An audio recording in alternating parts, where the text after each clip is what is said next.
Hello మాస్టారు, ఏమండి madam గారు, ఈరోజు మా ఇంట్లో మేము మోమోస్ చేసుకున్నామండి.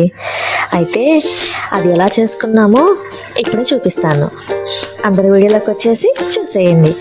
ముందుగా నేనైతే ఒక ప్యాన్లో ఆయిల్ వేసుకొని ఆనియన్స్ అండ్ చిల్లీ కొంచెం ఫ్రై చేసుకున్నాను. అవి ఫ్రై చేసుకున్న వెంటనే మళ్ళీ ఒక కప్పు స్వీట్ కార్న్ వేసుకున్నాను. స్వీట్ కార్న్ కూడా కొంచెం వేయించుకున్నాను. ఆ స్వీట్ కార్న్ కూడా కొంచెం వేగిన తర్వాత నేను అందులో ఇంకా కొన్ని ఇంగ్రీడియంట్స్ కలుపుకున్నాను. అవేంటో చూసేద్దాం. చూడండి, ఇప్పుడు అవి మంచిగా వేగాయి.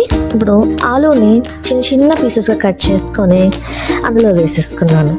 అది కూడా మిక్స్ చేసేసుకొని అది కూడా కొంచెం వేగాలి. కొంచెం వేగిన తర్వాత కొంచెం క్యారెట్ కూడా వేసుకోవాలి.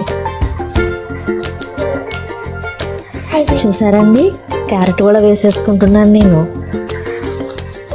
క్యారెట్ వేసుకుంటూ కలుపుకుంటూ అది కూడా కొంచెం ఫ్రై చేసుకోవాలి. ఏది కూడా ఓవర్ కుక్ కావాల్సిన అవసరం లేదు, ఎందుకంటే మళ్ళీ మనం స్టీమ్ చేస్తాం కాబట్టి లైట్గా కూల్ చేసుకుంటే సరిపోతుంది. ముందుగా మోమోస్ కోసం కొంచెం పిండిని కలుపుకొని ముద్ద చేసుకొని పక్కన పెట్టుకున్నాం. దాన్ని మంచిగా మళ్ళీ ఒకసారి కలుపుకొని చిన్న చిన్న రౌండ్గా చిన్న పిండి ముద్దలుగా చేసుకొని పక్కన పెట్టేసుకోవాలి. పక్కన పెట్టేసుకొని ఈలోపు మళ్ళా వేరే ప్రాసెస్లోకి మనం వెళ్ళిపోదాం. ఉండలు చేసేలోపు ఈలోపు మన ఫ్రై చేసి పెట్టుకున్నవన్నీ మంచిగా కుక్ అయిపోయి అందులో కొంచెం స్పైసెస్, కొంచెం చిల్లీ పౌడర్, కొంచెం సాల్ట్ వేసుకొని కొంచెం మసాలా పౌడర్ వేసుకొని మంచిగా కలుపుకోవాలి. అది ఫ్రై అయ్యేలోపు మనం ఉండలు చేసి పెట్టుకున్న దాన్ని మంచిగా చిన్న చపాతీలాగా చేసుకొని మనం ఏదైతే మనం కుక్ చేసుకున్నామో దాన్ని అందులో స్టఫ్గా పెట్టుకోవాలి. అయితే మరొకసారి మన స్టఫ్ రెడీ అయిందో చూసేద్దాం. కొంచెం కొత్తిమీర వేసుకొని గార్నిష్ చేసుకొని ఒక్కసారి పక్కన పెట్టేసుకోవాలి. అయితే అందులోకి ఇప్పుడు మైనస్ తయారు చేసుకుందాం. ముందుగా ఒక 4 eggsని బాయిల్ చేసుకొని పక్కన పెట్టేసుకున్నాం. ఇప్పుడు దాన్ని పీల్ చేసేసుకుందాం.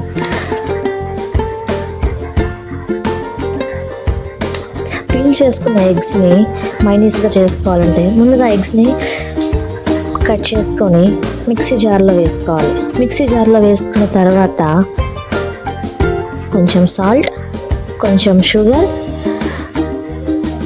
పొట్టు తీసుకున్న కొన్ని వెల్లుల్లి రెబ్బలు వేసుకొని మిక్సీ చేసుకొని కొద్దిగా వాటర్ కలుపుకొని థిక్ పేస్ట్గా చేసుకోవాలి. మనం ఏదైతే ఫిల్ చేసుకున్న మోమోస్ అన్నిటిని 10 నిమిషాల తర్వాత చూస్తే వేడివేడిగా మన మోమోస్ రెడీ అయిపోయాయి. Thank you for watching.